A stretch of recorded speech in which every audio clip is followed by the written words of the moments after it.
Good morning, everybody. This is Ben Thorpe at Farm Equipment Magazine. Welcome to our latest webinar in conjunction with the North American Equipment Dealers Association.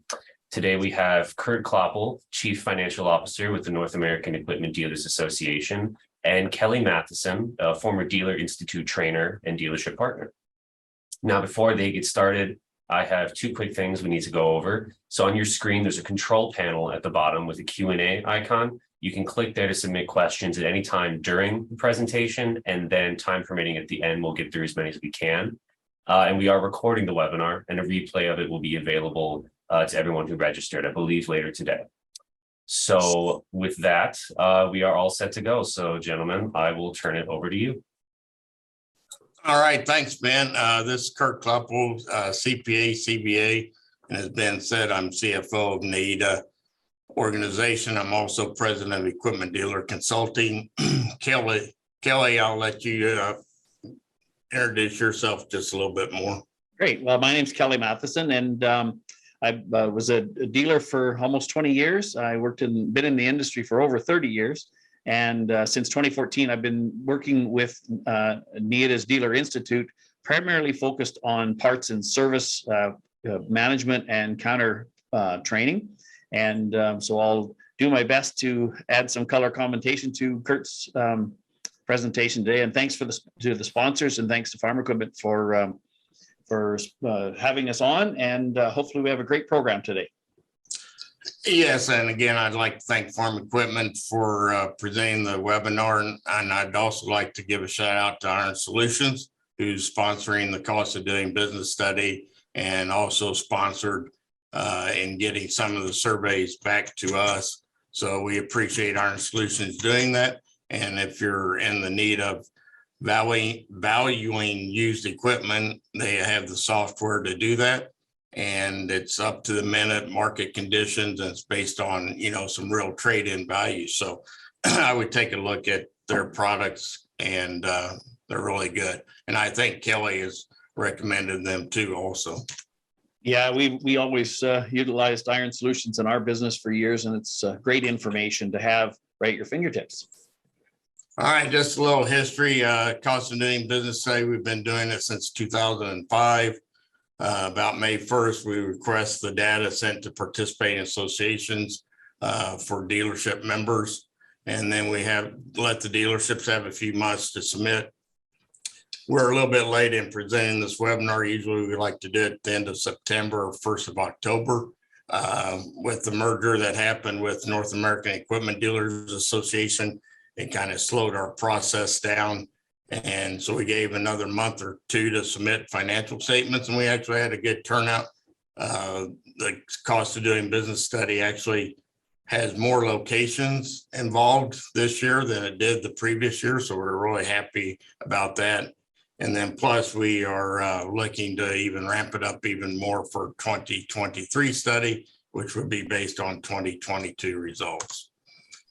Participating associations, of course, are NAIDA, North American Equipment Dealers Association. We represent 24 states in the United States and also 9 provinces in Canada. We have the Northeast region participating, also the Deep South region.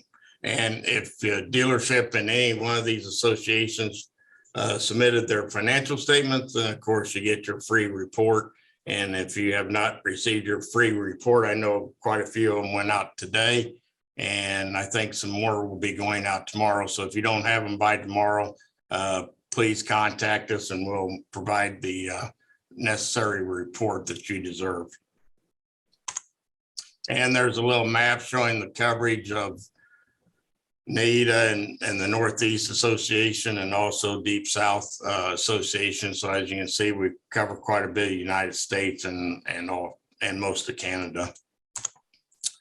The value of the cost of doing business study, we've used it over the years, and one of the big deals was the floor plan interest deduction, and also key and other tax regulations that have gone through the subchapter S pass-through deduction. The cost of doing business study had a part in that also. It helps set benchmarks for the industry. People like Kelly use the cost of doing business study for their training courses. as we see in helping DI trainers. And That's also right. it helps in valuing businesses for mergers and acquisitions. And then, of course, it's really a big key in estate planning. It's always good to do estate planning and have industry numbers to support your valuation at the end of the day for estate purposes. IRS likes that, and we like that because we have less challenges in estate planning that we do, and also for succession planning. Do you want to comment? I was going to add, sorry, Kurt, didn't mean to cut you off. As a former dealer, this was very handy to have a look. We'd look at our own financials, and then we'd use the cost of doing business to help us set goals, but also just to see where we were sitting and what we were maybe not measuring. And then, of course, as a trainer, we always use this data so that people in our courses could look at it, and once they understood their own metrics, could go back and look at how they were standing against dealers in their area or dealers right across North America. And obviously, where you're doing well and where you have opportunities. So great tools. And I encourage people today, take a snapshot with your phone or a screenshot of certain slides, and you compare them with your own numbers. And that's very, very helpful. So thank you.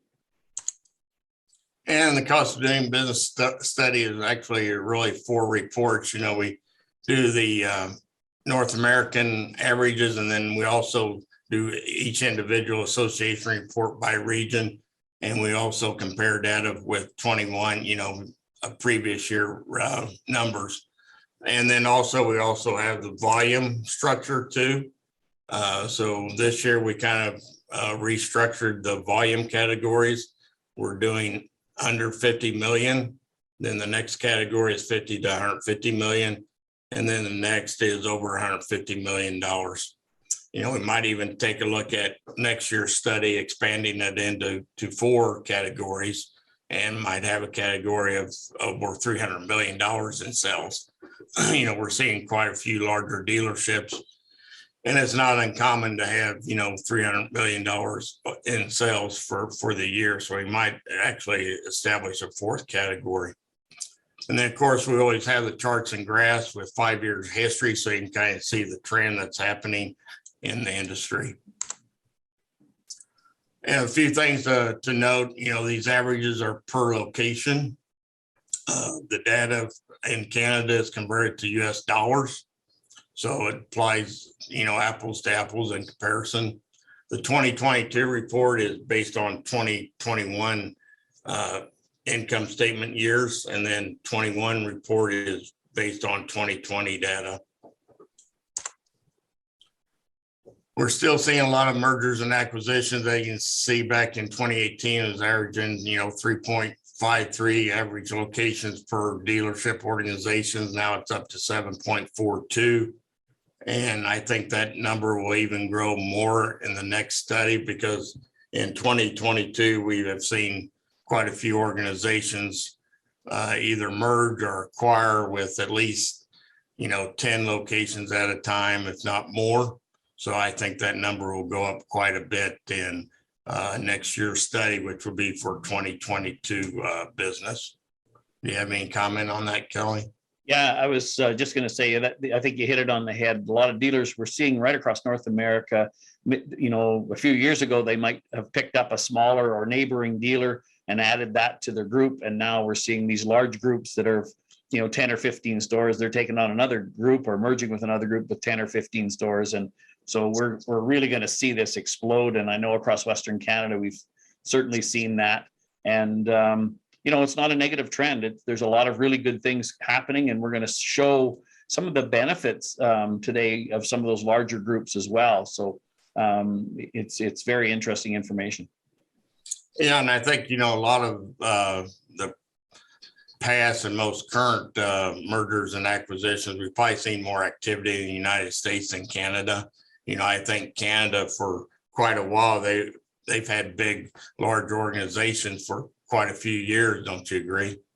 Yeah, some of the mergers I know certainly across Western Canada, happened, a lot quicker across Western Canada than they did in the US. And now we're seeing that happening in the US as well. So, but it's certainly a trend that's going to continue. Mm-hmm. All right, let's get started in some numbers and some percentages. Looking at total sales, new whole goods in 2022, 10,249,000. And this is North American averages as compared to 21, a little over almost 8 million. And you look at used whole goods, we increased there in sales volume over the previous year. So total whole goods, thanks to the big increase in new whole goods being sold, 26% increase over 21. Parts and service, you see a little bit of an increase, 5% and 3.7%. So total per locations, 21% increase over 21, which is not surprising, but sort of is, because the 21 cost of doing business, say, which is 2020 income statement, that was a pretty good year for everybody. And, that was COVID and post-COVID and things of that nature. So we really didn't know how we were going to respond in the year 21, but it really increased quite a bit in 21, even with the inventory allocations and shipping problems that came after and during COVID. And then this year, I think, Kelly, looking at 2022 and what I've seen across the United States and Canada, I think we're probably going to have a better year in 22, data than what we did in this study for this year. Yes, and I think there's two factors. I mean, I know dealers, with their customers have worked, getting those orders in early and taking advantage of that and working with the manufacturers, even though the manufacturers have struggled getting inventory to you with the chip shortage and so on. And some of the impact, of course, will be, or some of the increase might be because price increases. We did, see some pressure with price, and especially some positive numbers on the used side, with whole goods items bringing really top dollars. So some of this increase could be attributed to higher prices, but and I know the lots across the country, are looking pretty bare. But on the other hand, people have been dealers I've been talking to have been saying their pre-order status has been relatively strong, and so that's driving the sales. We'll talk about parts and service, a little bit later. The one thing that as we look at the numbers, the parts and service aren't up as much as I thought, but the dollars are strong, and that's good. And some of that certainly could be coming from price increases, because 5%. Some dealers might be saying, well, our parts prices went up 5%. So, maybe the increase, we didn't sell more parts, we just sold more, the same parts at a higher price. So we'll break that down a little bit later. Yeah, and I guess also to point out, if you look at 21 study compared to 20, look at, we had 2.5 to 2.8 million increase. So that's a pretty big increase. So to have, a continuing increase upon a very good year, I think that has a little bit of factor into it too. Yes. All right, then looking at the turnover metric trends, asset turnover, is increased, and, you look at the target of 2.5, we did 2.7, and that's the average dealer for asset turnover. And then in 20 parts and whole goods inventory turnover, the average dealer is 3.36 compared to 2.46. Again, that metric of 3 times is the target, and the average dealer did 3.36. As you can see, we're talking about the different volume categories. And as Kelly mentioned earlier about the higher volume dealers, they did 4.38% turnover, which is pretty amazing. But a lot of that is also probably maybe because of the lack of inventory. So they turned it over a lot quicker and not as much excess, and probably the same way with the middle volume dealers. But then you look at the less than 50 million and look at their increase from 2.14 to 2.97. So that was pretty impressive too. That's right. And it's really good to see, turning this over. I know Gord Thompson used to always say this, that as a dealer first getting in the business, you're always concerned about your margins and your net income, and sometimes, really looking how much better you can turn that, certainly your inventory over really adds to your bottom line. And this is great to see. If we're investing big dollars, and right now with interest rates going up, we want to make sure that we're turning those dollars into revenue as quickly as possible. And that middle category, 150 to 150 million, had struggled for a while, really, turning that over. And it's just great to see those economies of scale coming right across the board, basically. But turning that inventory over, whether it's parts or whole goods and used equipment, it's great to see. Good job. Yeah, especially if you look at 2018 for that middle volume, they're at 1.61 for total inventory turnover. So quite a big increase. Yes. All right, the whole good inventory as far as dollars, total assets, percent of assets. It's not surprising to see these numbers go down. 21 study, we had 2.8 million in new equipment and a little just almost 2.2 million this year. And so I think, the 31% and 20%, I mean, that's probably about the lowest I've seen it in my 42 years in the industry.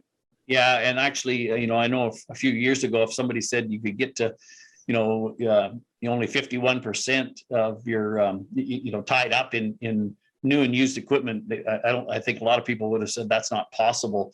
And again, getting back to, some of this inventory is expensive, right? As the prices have gone up, and yet the dollars that we have invested as our total assets have come down. So I think what this does, it really sets us up well. I think I have mentioned, over the years, the dealers that got into trouble, back in the 80s or at any time, it usually was a buildup, having too much of their money tied up in new and used equipment or aged equipment.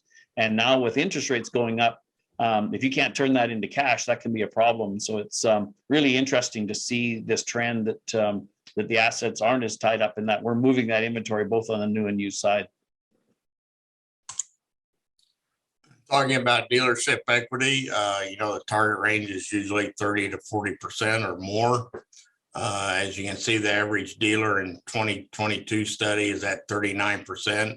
So that's a nice comforting feeling. And then if you look at it broken down by volume categories, under 50 million at a whopping 45.58%. And then the middle category is at 30.31. And then the over 150 million at 37.5%. So all in all, average dealer and even broken down by volume, they're all in really good shape. And, a lot of it's, is because of the lack of inventory, so, you reduce your assets and you expect some equity to go up.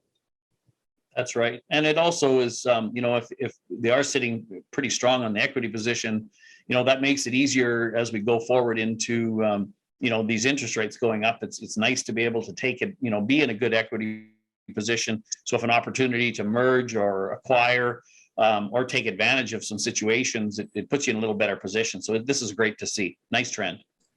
Yeah, and it's always good to see that, inventory might be down, which could affect cash flow some point in time. But right now, there's a lot of cash that's sitting in the dealerships that are driving up this equity, which is good, as you're saying about inflation coming and things of that nature.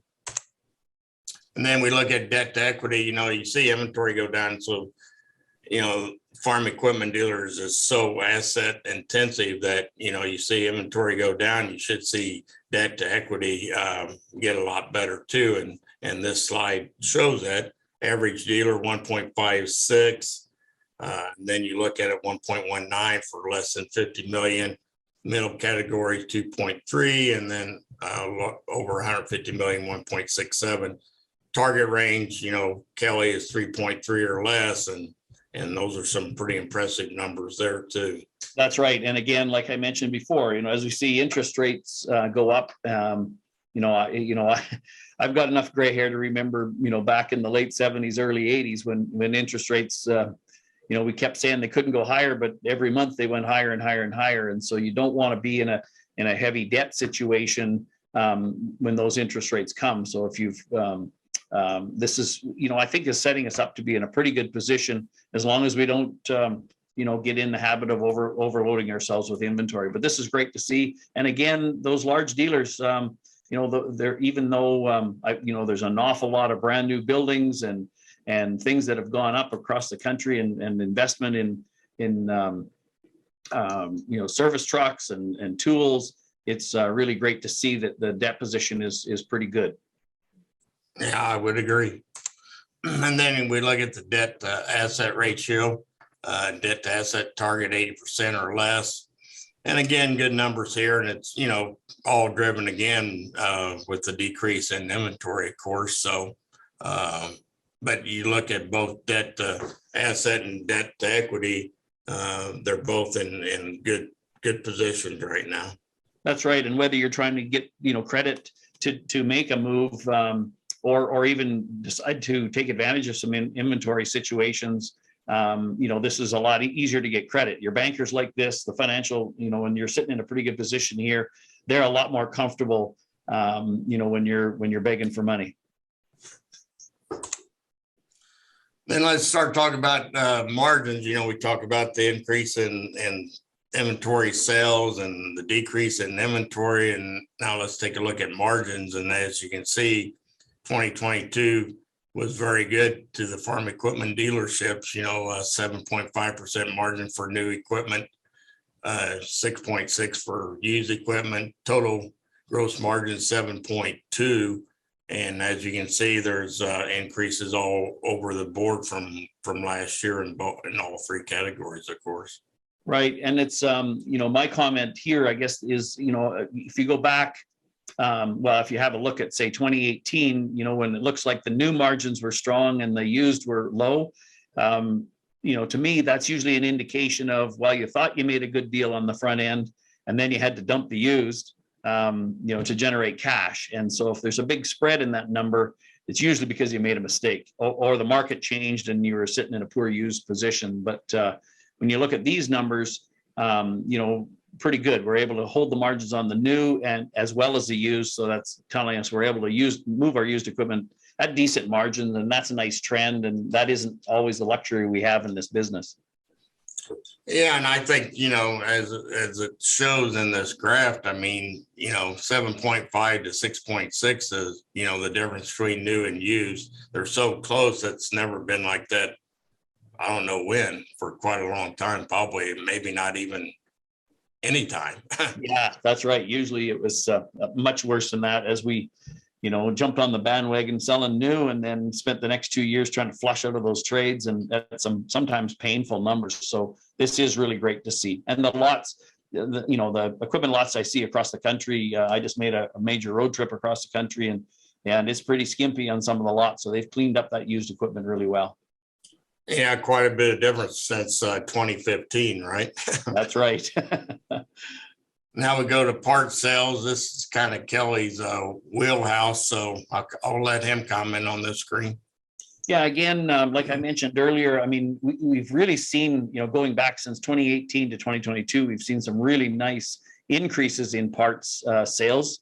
When I look at these charts and when we do our training, we always tell people, don't just look at the percentage, look at the dollars as well as the percentage. So that a very wise dealer once said, dollars pay the bills and the percentages are to help you analyze what happened or trends. So when you look at an increase in part sales, that means, we're creating those dollars and that revenue, which you need to pay the bills.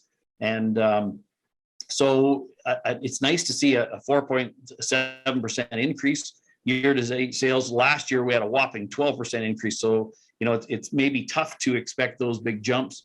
But I also wanted to comment with price increases of parts, one thing we don't want to get into the habit of is just increasing our sales by the amount the parts prices go up.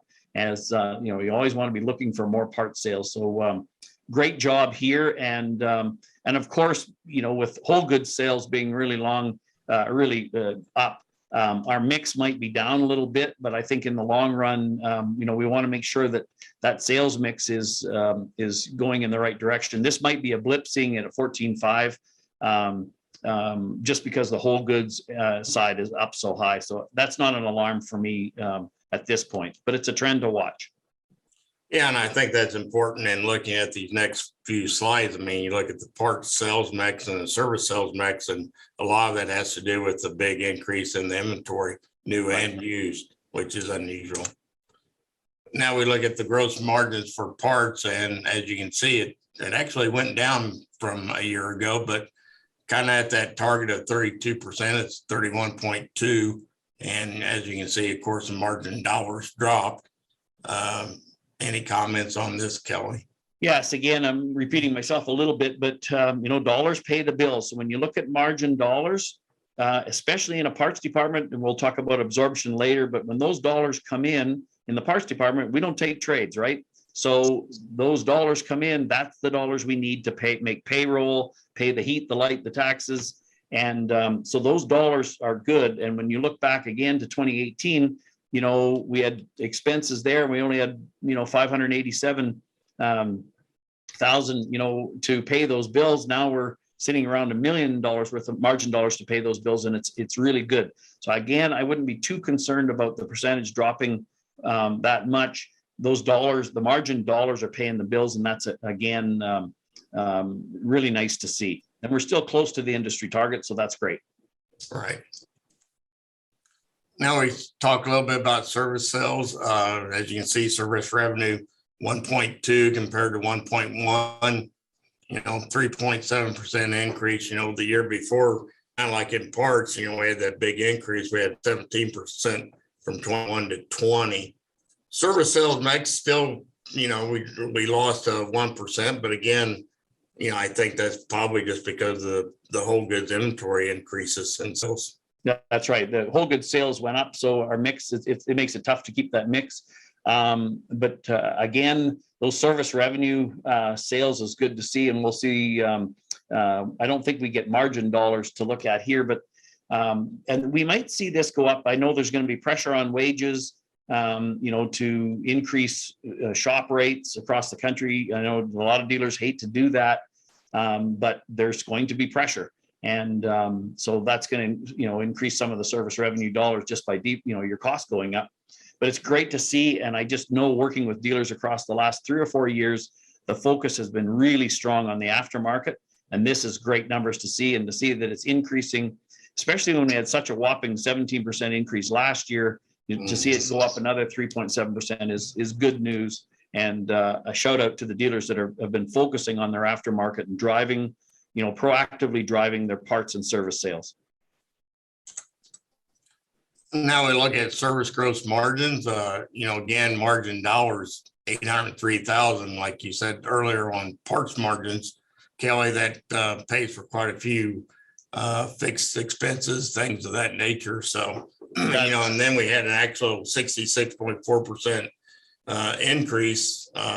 So that's a good margin percentage too, 66.4. That's right. And again, if you look at the dollars, I mean, if you think about the bills you need to pay in your dealership every year, you look back at 2018, you only have 419,000 coming in. Now you have over 800. That pays a lot of bills. And again, we don't take trades in the service department either. So those are dollars that are able to come in and pay those bills at the end of the month. The margin percentages, I've always felt that they need to be over 60, because a lot of dealerships, especially with the costs we have involved in, buildings, special tools, service trucks, whatever, expenses in the service department, are quite often well over north of 50%. So, when you're thinking, well, gee, that seems like a high margin percentage, but when you look at your cost of sales and your expenses on the service side, they're high. So we need that to cover those costs. So I wouldn't be embarrassed about that.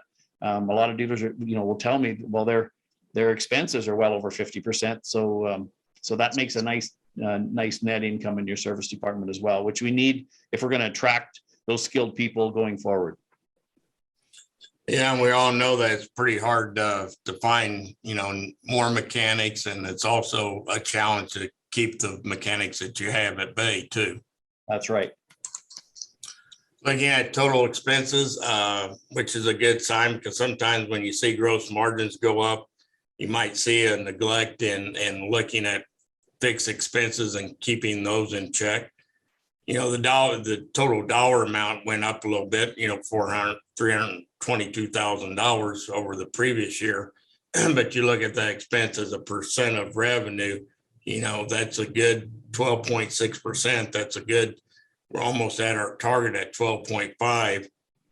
And actually, to get at that target at 12.5, you actually have to do some really good work in, keeping fixed expenses at that bay. Really, I've seen a few dealerships, at the 10%, level, that are operating efficiently and as best as they can. And that's pretty impressive. But, overall, 12%, 13% of revenue, I think you're still going to have a good bottom line. That's right. And that's why it's nice to look at the dollars, because if you look at, dollars and the percent, again, when you look really, at 1.6 million expenses, now it's at 2.6. So those expenses, as far as dollars, we need cash coming in to pay those bills. And it looks like we are generating that additional revenue to pay those expenses. So it's great to see. And it's tough to ratchet those expenses back once they're there. So, it's going to continue to put the pressure on to say, if we're going to have this load of expenses, we better be generating revenue in all departments to make sure we can keep the wolf away from the door. So this is a nice trend, and it's something to see, something great to see. Yeah, and I think, most of the increases in the total expenses, a couple of categories. One would be health insurance, that keeps increasing year after year. So that's kind of hard to control. You can only do so much in controlling that cost. Then I think also the other big increase is applicable to sales commissions. You saw that big increase in new and used toll goods. So that's going to drive that sales commission increase up. So that's part of that increase too, I think, in total expenses. And we've had, and a lot of dealers have, certainly shared with me some of the expenses they've had with COVID related, some people working from home. They've also, dealers have done a fantastic job, with safety around making sure their staff and their customers are safe, and added costs and to their organization, maybe by putting other safety procedures in place. So that's going to drive that up. Maybe some of that will tend to go away as we get away from COVID. Again, it's, we always have to keep an eye on that ball and just to see if some of it's a blip. But again, if we're generating the sales, then you can pay the bills. Yeah, that's a good point, because, COVID did add some expenses to the dealerships, especially when the farm equipment industry was recognized as, an essential business. So they had to stay open. So they had to take more precautions than what most businesses had to take. Now, granted, they weren't shut down because of the government in any means, unless you're in a larger town or city in that order. But again, I agree with you, Kelly, on some of those expenses might be COVID related. Right. Now we look at profit from operations. Average dealer operating profit 759 million, which is very, very good. And you look at an operating profit as a percent of revenue, 3.7 for the average dealer, up from 2.9. Under 50 million, pretty big increase, 4.3% compared to 2.1. Nice increase, 50 to 150 million, 1.6 to 2.7. And then another really nice increase for over 150 million, 3.2 to 4.05. So, the target is at 4%. And so that's a pretty good deal, really. That's right. And so a couple of things I see here, is, the larger dealers, have, perhaps the trend is they're taking advantage now of the economies of scale, and those the profits coming in, are getting right to the bottom line, and that's great. So and this also really helps attract, we're trying to always attract new investment and a new crop of people interested in this business. And so, if they can see that there's a good bottom line, then you're going to get people saying, I want to get in that business and I'd like to invest in this business. So because there's a return profit. I also want to share just a quick story. This is a great slide to take a screenshot of and talk to your people in your dealership about this, because when we do our training programs, we'd ask, certainly staff members to say, how much does it make on every, dollar worth of stuff that you sell? And a lot of them will say, 20, 30 cents, on the dollar, you're making 20, 30% margin. And their jaw usually hits the ground when you say, well, on average, going back into, 2019, 2020, it's only 2% gets to the bottom line. And we used to always tell this, we called it the broom story. When you think about it, you leave a broom laying on the floor and one of your coworkers runs over it with a forklift. You think, it's only a $20 broom, who cares?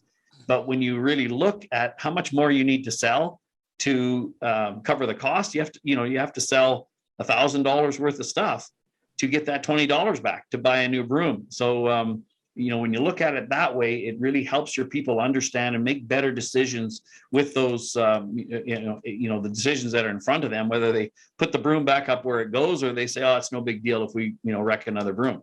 So this is a good number to share with your organization at all levels. I would say everybody in the dealership should understand the decisions they make have an impact on the bottom line. But this is a great trend to see that we're seeing some good returns in this business, profit from, the revenue we're selling. This is really great to see. Yeah. And again, I'd like to point out, at the less than 50 million, the 4.3, I mean, it's pretty impressive, so they've got a pretty good handle on what's going on in their business too. That's right. Yep. Good stuff. And then we look at the return on assets. We would expect that to go up quite a bit just because of the decrease in inventory. So, 12.6 compared to 8.3. And then again, we see a good increase in return on equity, 34.2% compared to 25.7 a year ago. And, the target's at 30%, well above that. And then for return on assets, your target's 10% and almost 3 percentage points above that. So all in all, looking at the numbers that we looked at previously, I mean, it's no surprise to see these results. That's right. And historically, this has been a problem in our industry. These numbers have been too low, and that's why it's been tough to get, people to invest, and put their cash into these businesses, because we're asset heavy.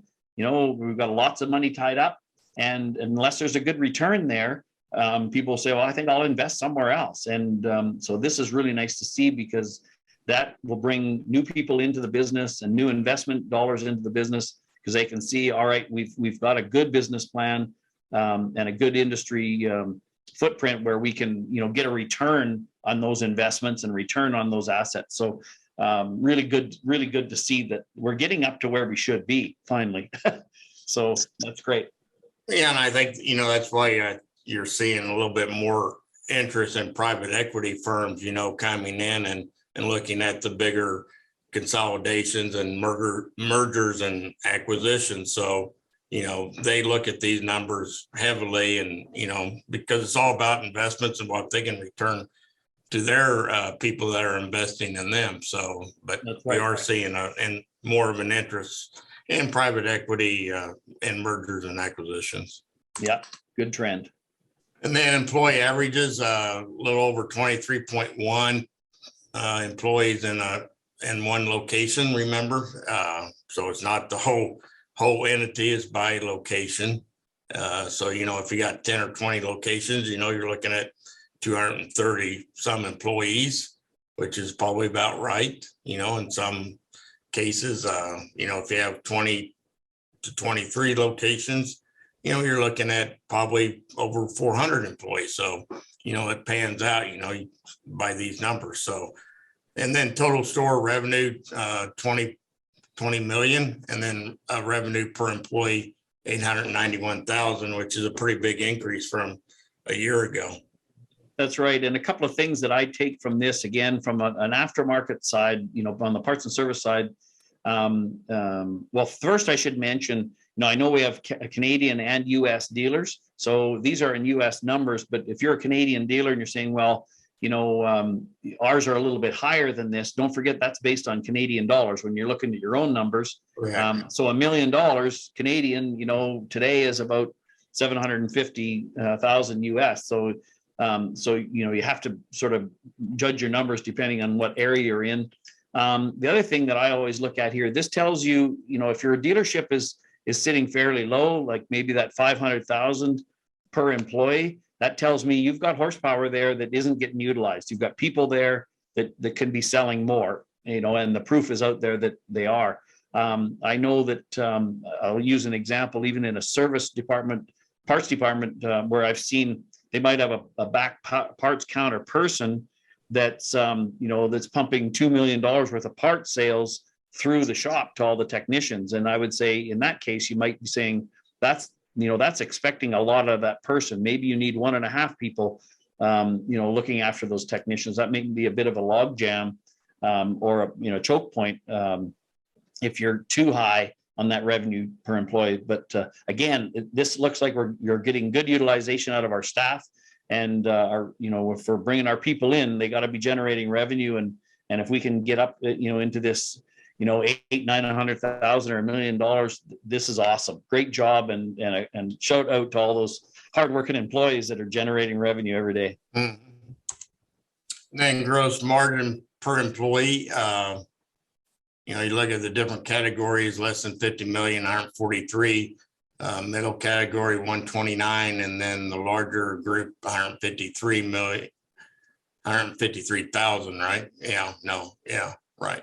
So so the target's 140 to 200,000. So just that middle volume group is struggling just a little bit, but the rest of them are right within that target area. That's right. And this is, good to look at. I guess the large dealers looks like they've done a pretty good job of making sure they've got the right people in the right places. And this can be a challenge too. If you've got, maybe a smaller location and you just need a minimum amount of staff just to keep it rolling, your revenue and gross margin per employee might be a little tougher. But once you get to the larger sizes, maybe you can share employees and just making sure that the people that are coming to work understand that, the mission is to generate revenue. We're there to sell stuff, whether it's parts, service, or whole goods, and try our best to get that number up. But again, a great trend. When you look at, we'd like to be between 140 and 200,000 per employee, and other than that little bit of a blip, in that middle category, we're hitting those numbers. So that's great. But again, about the middle category, at least they did increase from a year ago. From 125 to 129. So that's a good sign. Yep, it is a good sign. Good trends all the way across. Yep. And then parts and service absorption, it went down a little bit from last year for the average dealer. We were at 73.2 and it went down to 66.6. But you saw the less than 50 million actually increased 52 to 58, slight increase in 50 to 150 million dollar dealership. And then, probably the biggest decrease was over 150 million. And, I guess maybe part of that would be because of new and used whole goods inventory increases affecting all the absorption. Yeah, that's right. So, and absorption to me was always such a key metric in our dealership. We always want to look at this, and in our training programs, this is really what can bulletproof your dealership. I mean, if you think about the fact that, if your parts and service departments can generate those revenue or gross margin dollars to pay the bills every single month, then that allows you to, make the deals and not have to dump the trades just to generate cash. So this is really great to see that these numbers are going. It's a long-term commitment. This is not something you're going to change overnight. This is something you need to be focused on aftermarket to get that absorption up. And but I do know some high performance dealers are in the 90% range or better. So it is possible to get to that absorption rate. And you looked at last year when our average was at 73%. That's a good comfort level. And but good job to the smaller and medium-sized dealers. They really focused on it by the looks of things and got that up.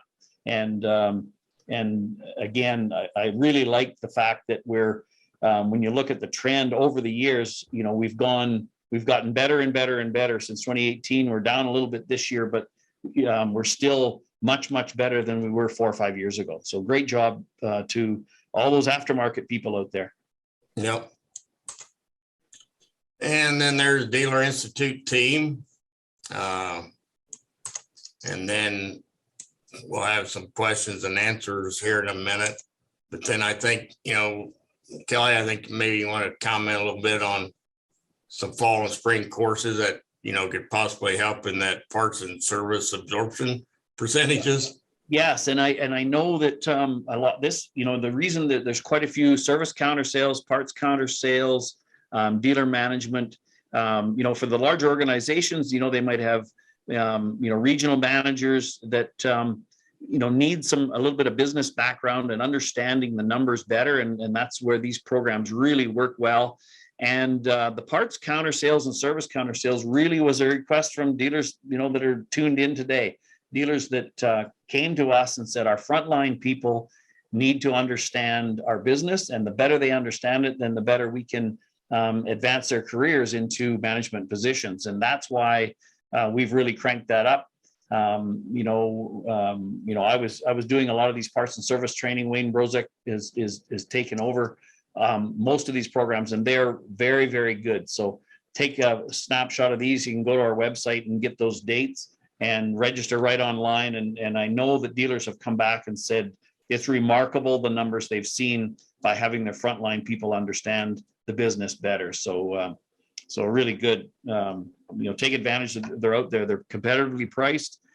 We can do them online, and some of them are in person. And if you're a larger organization, we can even do a custom program where we can come out to your group and do it over 3 or 4 days and get all your staff through. And the feedback I had from the programs that we did was just fantastic. They just said their people really enjoyed it, and they really understand better why they come to work every day and how they can grow the business. And so it pays off. A great investment in that'll pay off.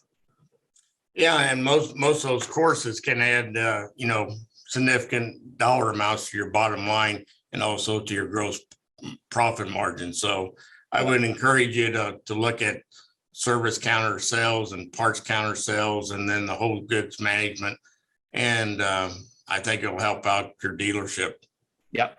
The one other thing that I just wanted to touch on that, if you go back one slide there, we also have our dealer performance group. Maybe it's one more slide, sorry, where it shows the team.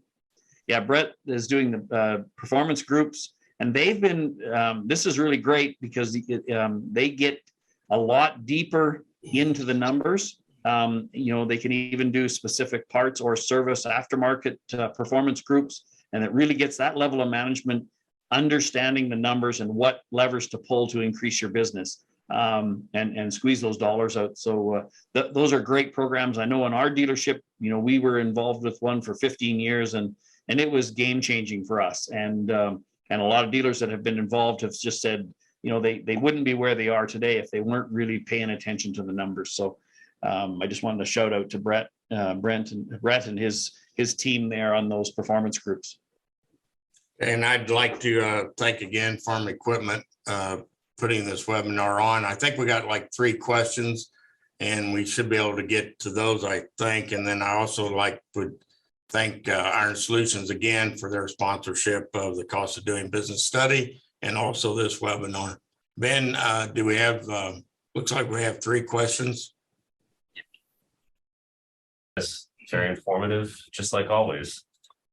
And the first question that we got from Chris Scott is asking what the two of you believe is driving mergers and acquisitions among dealerships with 10 or more locations specifically. Well, I think it could be a couple of things. I think a lot of it can be manufacturer driven in some cases. In other cases, I think, people are seeing, bottom line numbers increase and return on assets, return on equity. So I think, you're looking at private equity firms, which we talked about before, getting into the ownership of dealerships. So once they get, some 10 locations at one time, and they see these perform like they want them to perform, then of course they're looking at 6 to 10 more locations. So I think, that's part of the driving point, is that the industry is establishing a lot better bottom line numbers, return on assets, return on investments. Yeah. And my look at it as well, just to add to what Curt says there, Chris, is that if you really look at the customer demands, I know in the large equipment business, I mean, we had customers that were so big, they were coming to us saying, you can't look after us. You need to be bigger. We want the people, whether it comes to precision farming or some of the agronomy side, loaners, 24-hour parts and service, you can't do it. So you need to be bigger. You need to have a bigger footprint in order to look after us. So some of it's customer driven as well. I mean, customers are demanding, and they want to, if they're growing, getting into 10, 15, 20,000 acres, they want to know that they're dealing with an organization that can keep up with them. So that's something else that I would see. Yeah, I would agree, because some of the producers, 20 years ago, they didn't have that many employees, and you look at the producers now and they got quite a few more employees, just like our dealerships are having. So once they're getting bigger, they naturally, and plus they're farming in different parts of the area too. So they kind of want to deal with the same person that they started dealing with. So once they expand territory, it's kind of natural that the dealership would too. Yes. Yep. I agree. Good question, Chris. About clarification on one of the points. When it comes to numbers by location, they asked if you guys could clarify that if a dealership has 10 locations and reports as a complex, do you divide the complex number by 10 to dial it down to a by location number? Correct. Okay. Correct. Awesome. Yep. Okay. We had someone ask if you could explain the difference between ROE and ROA again. Okay, go ahead, Curt. Yeah, well, ROA is return on assets. So that's comparing your net return with the assets that you have. And then, of course, return on equity is comparing your net income to the average balances of your equity. And that's how they're calculated.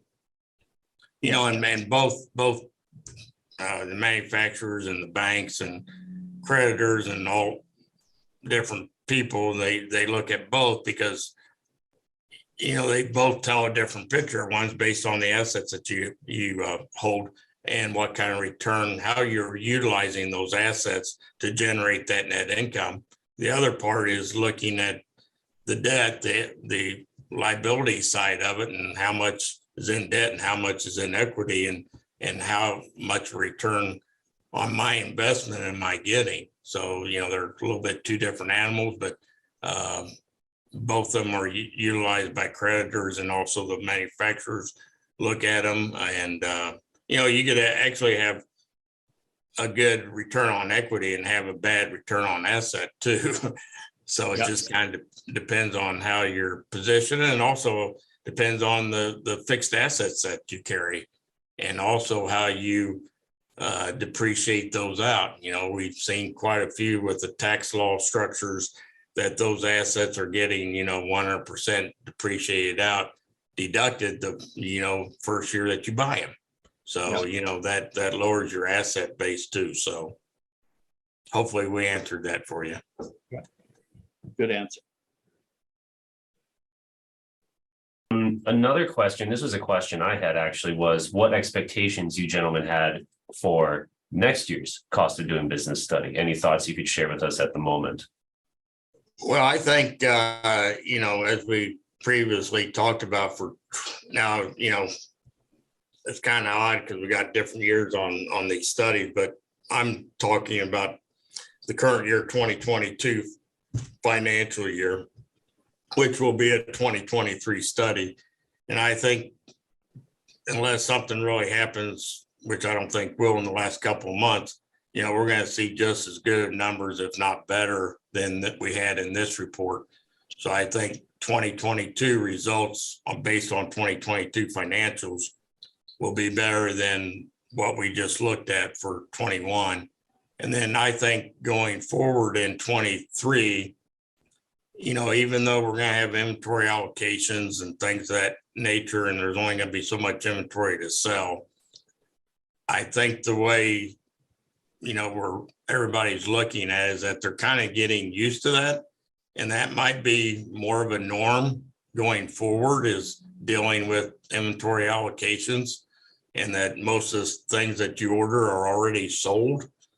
But that might not be a bad thing, because, it can create greater gross margins, which we've seen in this last study. And I think we'll see it again in 2023 too. So, I think there's good possibilities to keep that net income, return on equity, return on assets, keep increasing year after year. I think, everybody's getting more used to the conditions, so to speak. So, yeah. And I agree with you. I think the dealers, really have done a great job with the pre-orders, getting that, customers are used to it. They're saying, hey, if I need that equipment, I'm going to order it. I also think a lot of dealers are doing a really good job of, and this is a challenge, to pre-sell those used equipment. You really can't, you won't probably be able to get your hands on it until you know that new piece is coming. And so that can be a challenge, but I think dealers have done a good job of lining up those dominoes to say, okay, when the new one comes, I can get that trade sold and this trade sold, and I've got those lined up. So once I know that new one's here, then all the dominoes can fall. On the other side, I think we're still going to see some pressure on, parts. We may see some inventories on parts have to go up as dealers sort of say, well, if I can't rely on, just-in-time delivery, I may have to stock more than I wanted to. So that could put a little bit of pressure on the aftermarket side. And on the service, if we still see this inflation trend going, we're going to see pressure on wages. And, so we're going to have to pay attention to that to make sure that, so we may see some of that going forward if this inflation hangs on. One thing I will say, though, again, going back into the 80s, we were sitting on so much inventory, and when those interest rates went up, there was rows and rows of equipment out there that we were paying interest on, and that was a killer. I mean, a lot of dealerships, a lot of manufacturers went broke in those days, and I think right now we're probably sitting in a situation where we've got a better handle on our inventories, and maybe if we see a blip in interest rates, it's going to be painful, but hopefully not like we saw, in the early 80s. That was devastating. So, looking forward, I'm pretty positive. I think there's lots of good things that can happen, especially if we really understand and go from our experience.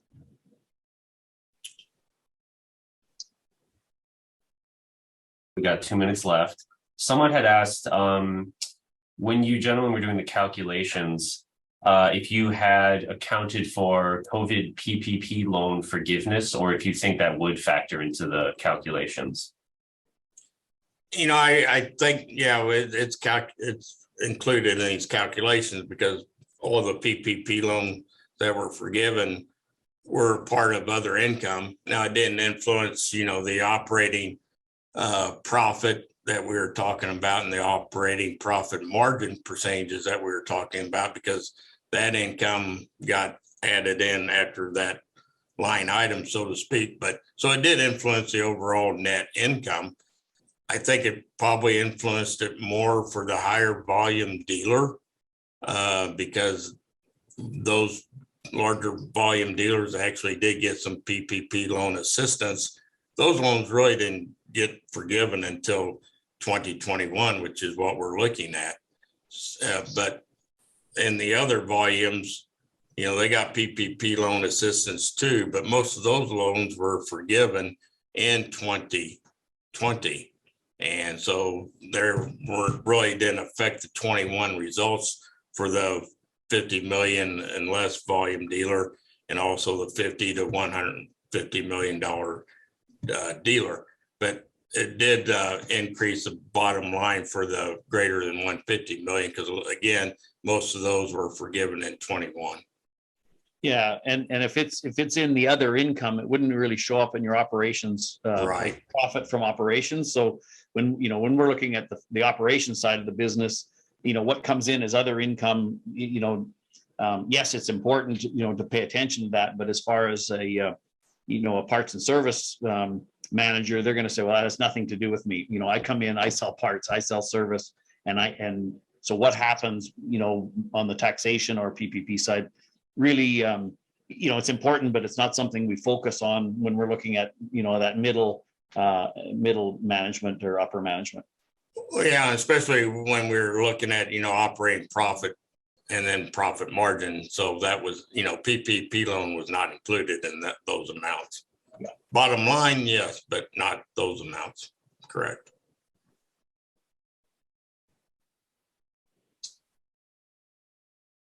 Our time. So I would like to thank everybody for joining. The presentation and audio will be available on farmequipment.com later if you'd like to go back and review anything we talked about today. So on behalf of Curt, Kelly, the North American Equipment Dealers Association, and Farm Equipment staff, I'd like to thank you again for joining. Please feel free to reach out with any suggestions you have for topics for future webinars or any notes you have, and enjoy the rest of your day. Thanks, guys. All right. Thank you. Have a great day, everyone. Thank you.